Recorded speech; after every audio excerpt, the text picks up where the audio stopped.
እስቲ ወንድ ከሆንክ ይህን ቪዲዮ አይተህ ጨርስ። ኧረ የት ነው የምትሄጂው አንቺ ራስሽ? ወንድ ከሆንሽ አይተሽ ጨርሺ። ምን መሰላችሁ ኢትዮጵያ ወንድ የስርዓቱ ሰለባ እንደሆነ ያውቃል።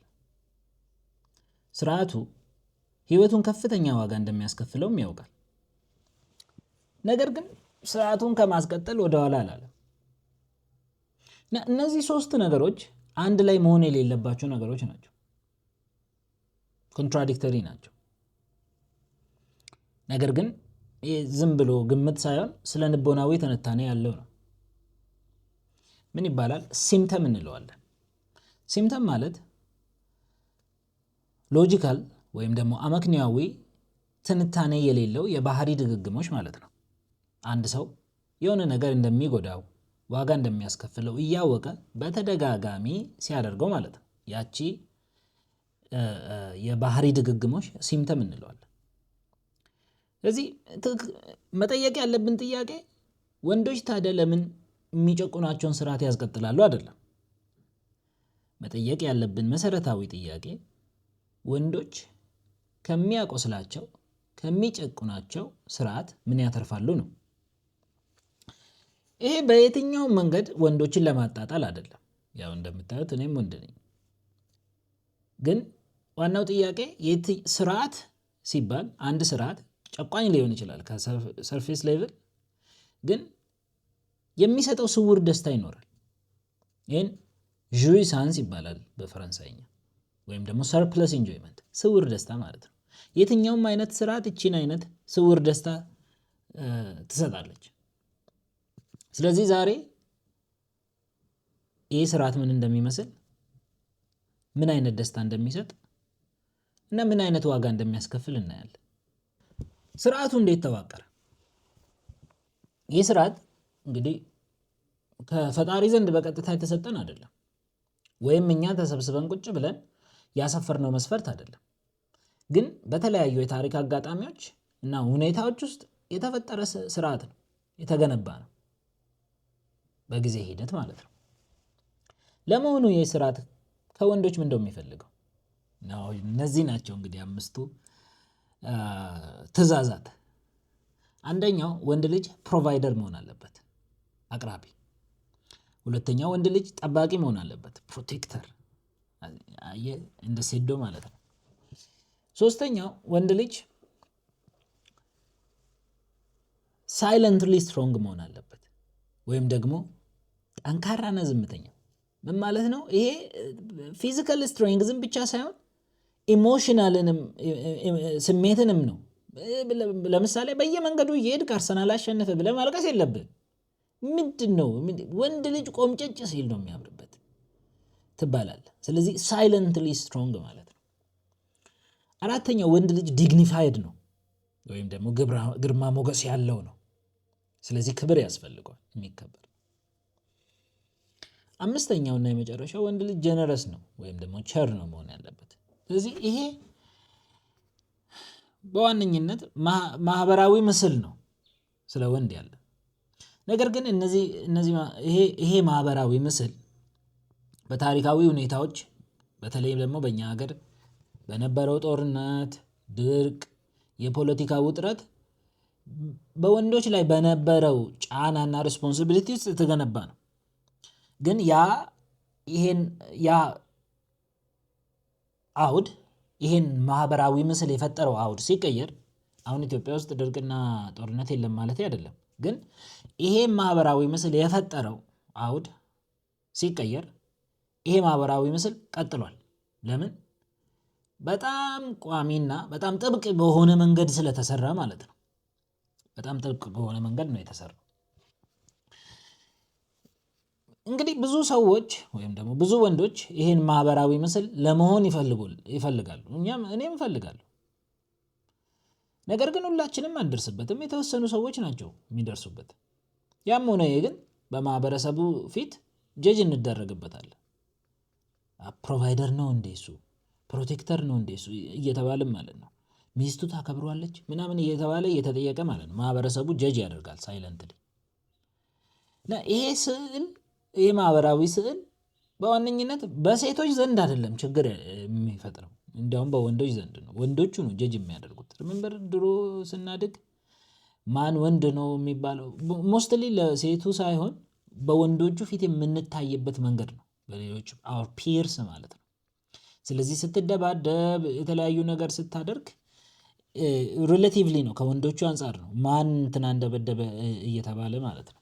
ስለዚህ ያ እያደገ ሲመጣ በኋላ ላይ እሱ ነው ወይ ደሞዝተኛ፣ እሱ ነው የሚከፍለው፣ ሚስቱ ናት ቤት የምታስተዳድረው፣ ውጣ ግባ የምትለው እሱ ነው እየተባለ ይሄ ስዕል ይገነባል ማለት ነው። ያም ሆነ ይሄ ማህበራዊ ስዕል በጊዜ ሂደት ውስጥ በተለያዩ ታሪካዊ አጋጣሚዎች ውስጥ የተሰራ ነው። የዚህ ስርዓት ፓወር ሜካኒዝም ለማየት ኢትዮጵያን ከሌሎች አፍሪካ ሀገራቶች ጋር ማነጻጸር አስፈላጊ ነው። ለምሳሌ ከናይጄሪያ እና ከጋና ጋር ብናነጻጽር በእነዚህ ማህበረሰቦች ውስጥ ሀስለር የሚባል ካታጎሪ አለ፣ ማህበራዊ መደብ አለ።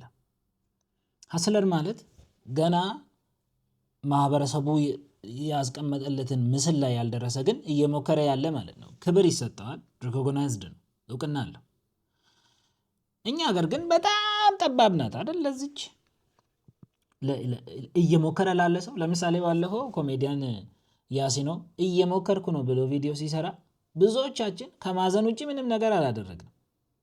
ለምን? እየሞከረ ላለ ሰው የምታደርገው ሀዘን ነው እንጂ ይሄ አሰ ሌጂቲሜት ካታጎሪ አታየው፣ አሰ ሌጂቲሜት አይደንቲቲ ካታጎሪ አታየው። ይሄ ሰውዬ እየሄደ ነው አንልም። ስለዚህ ለምንድን ነው ይሄ ልዩነት የተፈጠረው? ኦፍኮርስ እኛ ሀገር የነበረው ጫና ማለት ነው፣ ፖለቲካዊ ማህበራዊ ጫና ማለት ነው። ስለዚህ በጣም ጥብቅና ቋሚ የሆነ የወንድ ምስል ተፈጥሯል እና ይሄ ስርዓቱ ከውጭ ሆኖ አይደለም ይሄን ስዕል የሚያዘው፣ በሰብኮንሽሳችን ውስጥ ተስሎ ነው ያለው። ገና ከልጅነት ጀምሮ ስታድግ እየተነገረክ የምታድገው ነገር ነው። እንዲህ ነህ አንተ፣ ወንድ ልጅ እንደዚህ ነው መሆን ያለበት። ወንድ ልጅ እንዴ ዝም ብሎ ነው የሚያለቅሰው፣ መርፌ ስትወጋ ወንድ አይደለም እንዴ ይባላል። እግር ተቆርጦ ወንድ አይደለም እንዴ፣ መኪና አናት ላይ ወጥቶ ወንድ አይደለም እንዴ፣ እንዴት ይሞታል ይባላል። እንግዲህ ይህ ስርዓት ሰዎች ፊት ብቻ አይደለም ደግሞ ሰዎች ሳይኖሩም ይሉንታ በሚባል ሜካኒዝም ኢንተርናላይዝ ስላደረግ ነው ብቻህን ቁጭ ብለህ ራስን ትወቅሳለህ። ማህበረሰቡን ወክለህ ማለት ነው። ማህበረሰቡን ወክለህ እኔ እያልክ ራስን ትወቅሳለህ ማለት ነው። ስለዚህ ሰው ፊት ብቻ ሳይሆን ሰው የሌለበትም ጊዜ የሚሰራ ነው።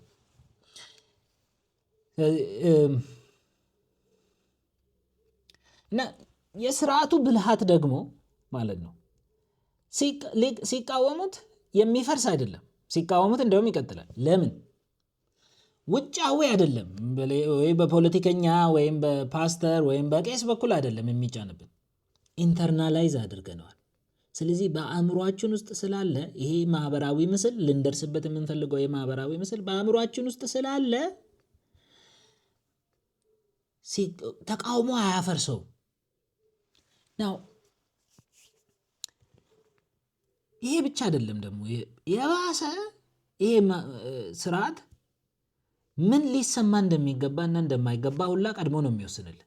ለምሳሌ ወንድ ልጅ አያለቅስም ሲል ሪሜምበር ሎሬት ጸጋዬ ገብረመድህን አይደል? ወንድ ልጅ አያለቅስም።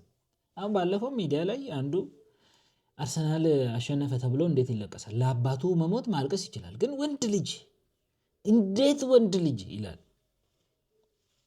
ብቻ ስርዓቱ ምን ያደርጋል? አንደኛ ኢንተርናላይዝ አድርገናል። ላይክ ፖሊስ አይፈልግም ማለቴ ነው። ፖሊስ አይፈልግም። ስርዓቱ በተደጋጋሚ እየመጣ እንደዚህ አድርግ እንደዛ አድርግ አይልም። ኢንተርናላይዝ ስላደረግከው ወንዱ ራሱ የዚህ ስርዓት ምን ይሆናል? የበላይ ጠባቂና አስፈጻሚ ይሆናል። ወንዱ ራሱን ታየዋለህ ማለት ሚዲያ ላይ የወጣ ወንድ ማለት ይላል። ስለዚህ ስርዓቱን ኢንተርናላይዝ ስናደርገው ማለት ነው። ቪዲዮውን እስከዚህ ካየ ከዚህ በኋላ እንዳታቆም ወንድ ከሆንክ። ስለ ሲምፕተም እናውራ። በቃ እየጨረስን ነው። ቅድም እንዳልነው ሲምፕተም የሚጎዳህን ነገር፣ ዋጋ የሚያስከፍልን ነገር እያወቅ ማድረጉ ማለት ነው። ናው ዋይ ስንል ስውር ደስታ አለችው። ኢቨን ሰፈሪንግ ውስጥ ያቺ ስውር ደስታ አለች። ጁይሳንስ የምንላት ሰርፕለስ ኢንጆይመንት የምንላት። ታዲያ ይሄ ስርዓት ምን አይነት ደስታ ነው የሚሰጠን? ዋናው ደስታ ይሄ ስርዓት የሚሰጥ ወንድ ነህ መባሉን ነው። ያው ለሴትም ይላል ወንድ ነሽ ይባላል፣ ግን ወንድ ነህ መባሉን ነው፣ መታየቱን ነው፣ እውቅናውን ነው። ወደ ማህበራዊ ምስሉ እየተጠጋን ስንሄድ ስርዓቱ ሪኮግናይዝ ያደርገናል። በሌሎች ወንዶች ዘንድ ሪኮግናይዝ እንደረጋለን። እሱ ወንድ ነው፣ እሱ ሙሉ ወንድ ነው። እቺ ቅጽበታዊ እርካታ በጣም ጥልቅ እና ትልቅ ትርጉም አላት። ኤግዚስቴንሻል ናት። ለዚህ ሰው ይገላል። ባይዘው እንዲህ ለመባል ሰው ሊገድል ይችላል። የህልውና ጉዳይ ነው፣ የመኖር ጉዳይ ነው። ወንዶች የሚጨቁናቸውን የሚያስጨንቃቸውን ስርዓት ቶለሬት የሚያደርጉት የሚያስቀጥሉት ከማህበረሰብ ዘንድ የሚደርስባቸውን ቅጣት ፍራቻ አይደለም፣ ቺን ደስታ ለማግኘት ነው። ስለዚህ የስርዓቱ ትልቁ ምስጢር ይህ ነው። የሌሎቹን ቫሊዴቲንግ ጌዝ ነው የሚሸጥልን። በሌሎች ሰዎች ዘንድ በተለይ በወንዶች ዘንድ መታየቱን፣ መታወቁን፣ ህልውናችን መረጋገጡን ያቺን ነው እንደ ሸቀጥ የሚሸጥልን። ይህ ሸቀጥ ግን ምንድን ነው? የገዛ ነው። እኔ ወንድ ነኝ፣ እኔ ሙሉ ነኝ፣ በስርዓቱ ውስጥ እውቅና አለኝ ማለት ነው መባሉ ነው። ግን I have a bad news for you። ይህ ሸቀጥ ውሸት ነው፣ ኢሉዥን ነው፣ ቅጽበታዊ ነው። ያቺ ቅጽበት ስታልፍ ወደ ሌላ ደሞዝ፣ ወደ ሌላ ቤት፣ መኪና፣ ንብረት እያለን እንሄዳለን። አያልቅም። ስርዓቱ እቺን የሙሉነት ስሜት፣ የመድረስን ስሜት